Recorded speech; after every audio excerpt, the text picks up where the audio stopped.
শখ করে একে বিয়ে করলাম দাদার পায়ে ধরে, সারা জীবন থাকবো ভালো এমন আশা করে। এখন সুখ শান্তি আর নাই রে ঘরে, বিয়ার পরেই গেছে মরে। ওরে আনছি যেদিন ঘরে, যারাই ভাবছো বিয়া করবা করো কয়দিন পরে একা বেড়া ঘুরে ঘুরে।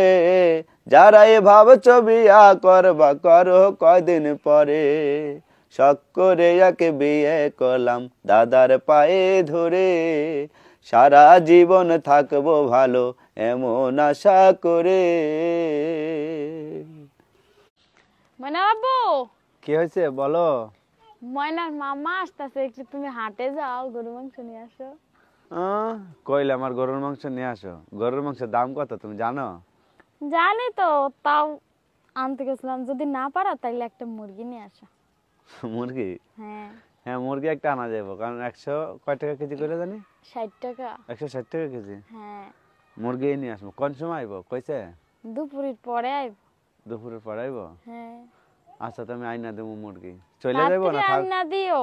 চলে যাইবো না থাকবো? চলে যাইবো আয়া। চলে যাইবো? হ্যাঁ, আয়া তো থাকবো না, তার আচ্ছা। কাজ আছে না। আচ্ছা আমি আইনা দেবো, তুমি যাও। তাড়াতাড়ি আইন না দিও, আবার ওই মুরগি ছোলা লাগবে না, চামড়া পরিষ্কার করা লাগবে। চলা লাগবে তো। হ্যাঁ, বুঝছো? আর কি রান্না করবা? ভাত আর কোটা ডাউল আইন না তো। ডাল রান্নবা? হ্যাঁ। যাও। আর মাছ আছে কিছু, গুড়া মাছ চচ্চড়ি করে দিব না। চচ্চড়ি করে দিবা? এটা দিয়ে যাইব। আচ্ছা তো যাও। তাড়াতাড়ি আইন না। হ্যাঁ তাড়াতাড়ি আইন না। আচ্ছা তাড়াতাড়ি আইনা দেবো। শেষে ডাল আবার ফুটাইতে হইব, রাঁধতে হইব, বুঝো নাই? আবার মুরগি আনলে ছোলা লাগবো, কাটা লাগবো, ভাজা লাগবো।